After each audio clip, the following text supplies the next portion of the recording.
Bom, vamos seguir aqui com outro tema. O escritor Proteus Young, que está aqui com a gente, está lançando o livro Eclipses e a Pomba da Guerra.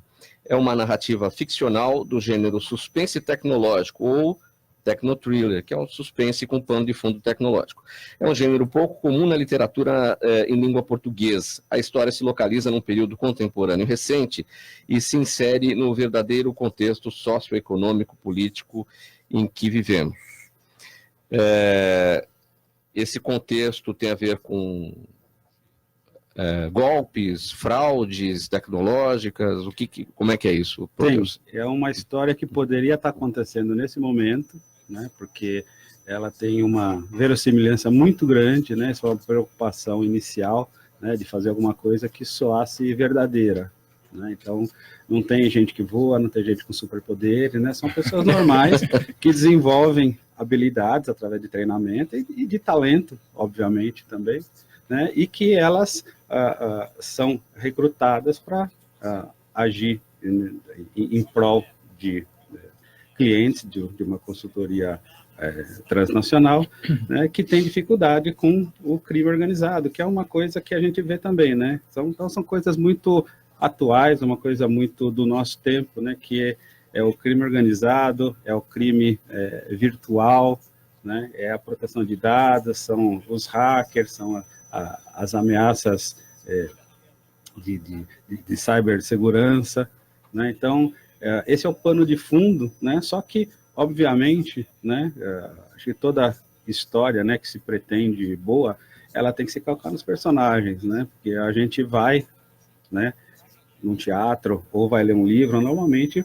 para conhecer pessoas, né, fazendo coisas diferentes que a gente faz, né? Então, a trama é basicamente sobre personagens, né? Quer dizer, as dificuldades dele, né, por mais notáveis que eles possam ser, né, eles também têm as suas dificuldades, têm os seus dramas, né, têm os seus traumas, e estão inseridos no nosso meio, né? Então estão vivendo essa problemática hoje, que a gente não vê o limite, né, da nossa privacidade, a gente voluntariamente se expõe, né, nas redes sociais, né, e pouca gente está preocupada com isso, né, e a trama gira em torno desse contexto, mostrando a evolução desses três personagens ao longo do tempo.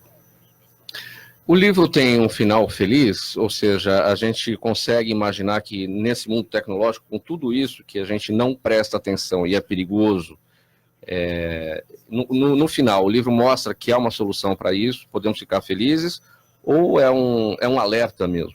Não, ele tem um final feliz, mas a felicidade tem um preço, né? Quer dizer, a gente precisa, né, tomar certos cuidados, né? A gente não pode estar vivendo, né, de uma forma tão leve quanto a gente gostaria, né? Porque a gente está exposto, né, tanto no mundo real quanto no mundo virtual, né, a malícia das pessoas, né? Então a gente hoje em dia, por exemplo, vivendo em São Paulo, né, muitas vezes você se questiona, devo comprar um carro melhor, né? Mas aí eu vou atrair quem, né?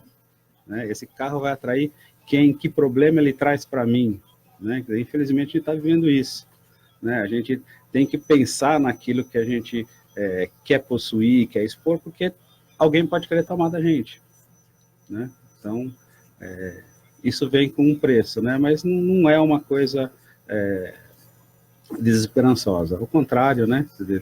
Tudo tem jeito, né? A gente tem que simplesmente aprender a conviver com isso. Exemplos práticos, Proteus, daquilo que a gente faz errado no mundo tecnológico virtual e que tem que abrir o olho. Eu acho que as pessoas, normalmente, elas são descuidadas, mas não no mau sentido, elas são descuidadas porque elas creem que ninguém quer fazer mal a elas, né? Então ela se expõe, ela coloca foto na mídia social, ela está dizendo onde ela está, onde ela foi, com quem que ela se relaciona, né? Então isso é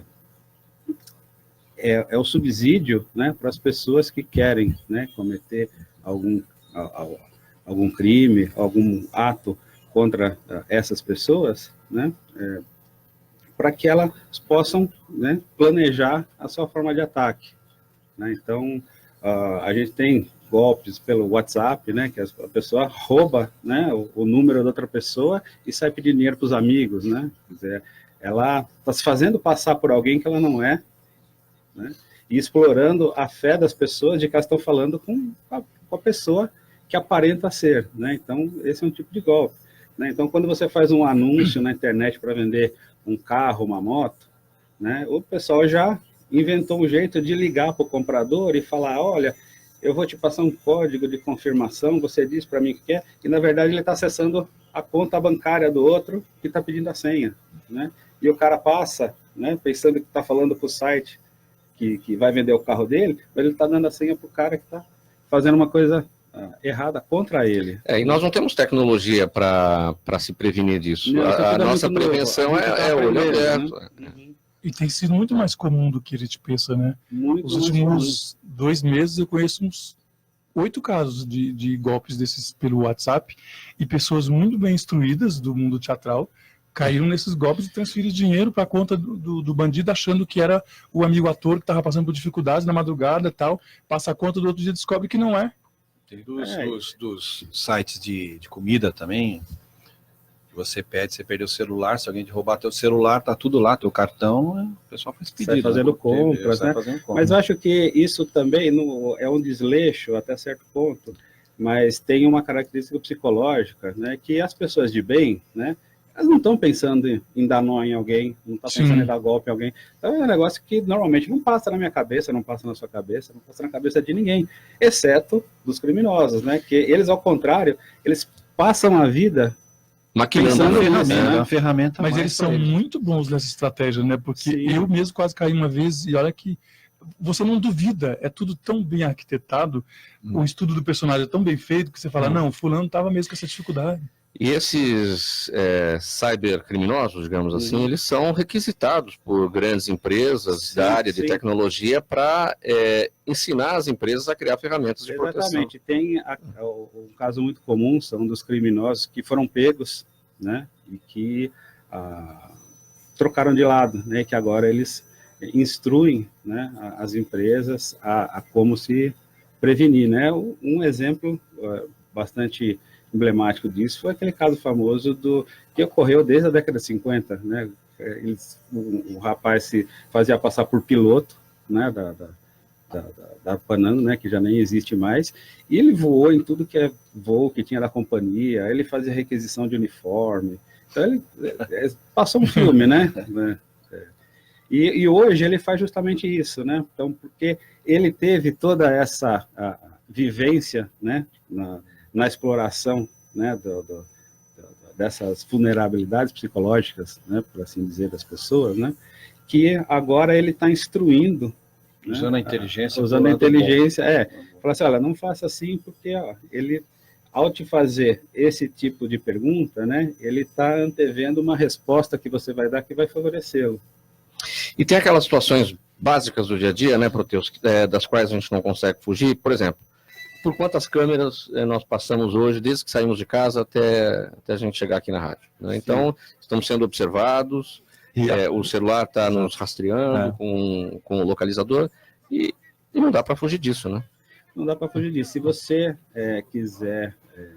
o grande irmão, né? É o grande irmão, e muitas vezes nós estamos dando isso de graça, né? A gente não está nem... consciente de que a gente está oferecendo todas essas informações, né? Então, você vai fazer uma busca no Google, ele está mapeando tudo isso aí, ele sabe mais de você do que você mesmo. Né? A questão dos e-mails, você recebe, até ouvi já um tempo atrás, que todos nós aqui, aqueles e-mails que você recebe, todo mundo já sabe, boleto, não sei se... Isso, eu li que eles disparam 5 milhões de e-mails, quer dizer, nesse universo, sempre tem alguém que vai lá e clica, né? Por pior que seja, por mais que fale, tudo, sempre tem alguém que... aquilo que está dando certo, né? Ele perdura, né? Então, é uma coisa que uma piada velha, né? Para quem nunca ouviu, ela continua engraçada. Né? Então, aquilo que está funcionando, né? Só não funciona para quem já viu. Então... quem não caiu, né? Quem não caiu. As mentiras mais contadas também são sempre as mesmas, o público é que muda, né? Agora, Proteus, eu estou aqui com a sua obra em mãos, Eclipses e A Pomba da Guerra. O que quer dizer esse título?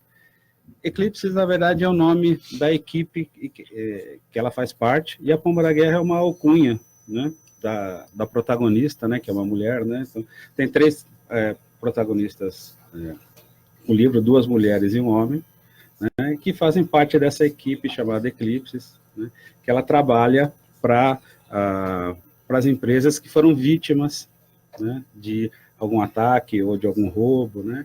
E uma coisa que está começando a acontecer, né, bastante, é que o crime real ele está entrando no virtual, né? Porque antigamente o crime virtual era coisa de adolescente, não tinha o que fazer, então ele invadia um site, né?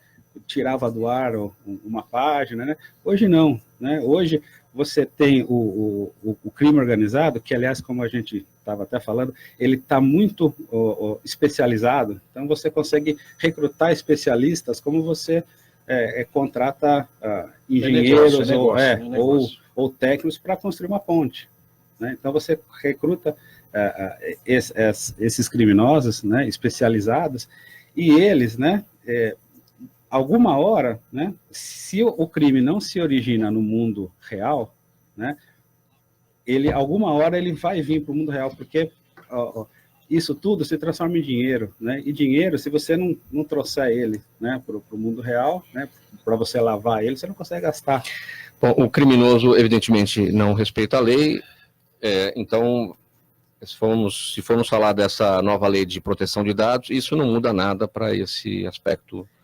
Isso, na verdade, muda, porque exige que as empresas que são depositárias, né, dos dados de seus clientes, principalmente, né, que elas tenham uma gestão de segurança em cima dessas informações, né? Então, quando o consumidor, quando o cliente fornecer informação para uma empresa, né, a empresa ela precisa, né, tomar determinadas medidas para garantir o sigilo dessa informação, para evitar que essa informação vaze, que essa informação seja roubada. Então, a intenção da lei é que os dados estejam melhor protegidos do que estão hoje. Então, para o consumidor, principalmente no trato com empresas grandes, né, vai possivelmente ter uma melhoria, né, mas como a adoção é lenta, né, e também porque os criminosos estão sempre se superando, né, os criminosos estão na frente, né? Você tem seus dados próprios, áreas do governo mesmo, Sim. INSS. Quem se aposenta, no outro dia você está recebendo várias ligações. Já querem te prestar dinheiro. O primeiro a né? aprender a proteger os nossos dados é o próprio poder público. Isso né? vale para o poder público, exatamente, porque esse é o grande exemplo, né, do descaso com que é tratado, né, porque a privacidade dos dados. O cara te liga no teu celular, não é nem no teu telefone. Mas me parece que o problema agora é como a gente aprender a lidar com a demanda externa dos criminosos, porque os nossos dados estão em todos os lugares. Imagem, tudo, não tem muito como você se proteger disso. Eu sempre penso, a questão é como a gente se blindar para não cair nesses golpes, né, que, de toda a ordem, porque eles se superam, eles são muito bons, a gente tem que admitir. E a gente, como boa fé, tem que estar ligado que não pode cair na primeira solicitação, no primeiro... A gente precisa de algumas confirmações antes de agir de imediato. O INSS, não vou dizer que é um golpe, mas alguém liga para você e sabe do que você foi, você se aposentou, você tem um crédito, quer dizer, não é bem para dar um golpe, mas é uma situação que alguém violou seus dados, alguém passou para você os se dados. inicia num ilícito, né, que hoje está tipificado pela Lei de Proteção de Dados, que é o vazamento de dados sem autorização. Então, agora já é um ilícito. E quando você entra num restaurante que você nunca foi e aparece no seu celular, seja bem-vindo, você fala, estamos perdidos mesmo, né? Mas isso é um negócio que não tem como voltar, né? E tem um negócio do Big Data, que hoje é super discutido, né? Que tem a ver com isso, é um cruzamento de informação absoluta sobre você, desde dados pessoais que a gente mesmo fornece, ou que nem você colocou, hoje em dia também é complexo discutir isso quando a exposição vira um ativo, no sentido de eu preciso me mostrar, né? Preciso me expor em rede social, alguma coisa assim, expor no melhor sentido, né? De mostrar que você está fazendo alguma coisa, enfim. A gente vive muito disso, né? De divulgação, de mostrar que você está fazendo um trabalho. Então, essa fronteira entre exposição e divulgação e colocar a sua vida é complexa. Não, isso né? é irreversível, mas a gente vai ter que aprender a lidar com isso e o legislador ele vai entrar também à medida que as coisas vão ganhando massa crítica, né?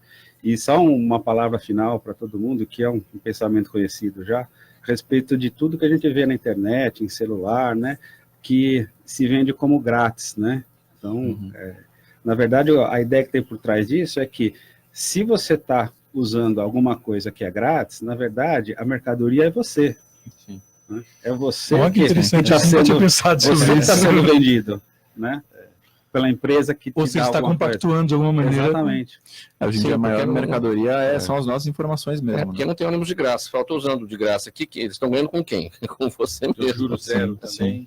Juros zero. Aí é uma coisa, só para finalizar, que hoje em dia, que você citou do Big Data, está sendo usado para influenciar a eleição. Né? Exatamente, exatamente. Um presidente em outro país foi eleito. Né? Tem um documentário ótimo sobre isso, né? Sim.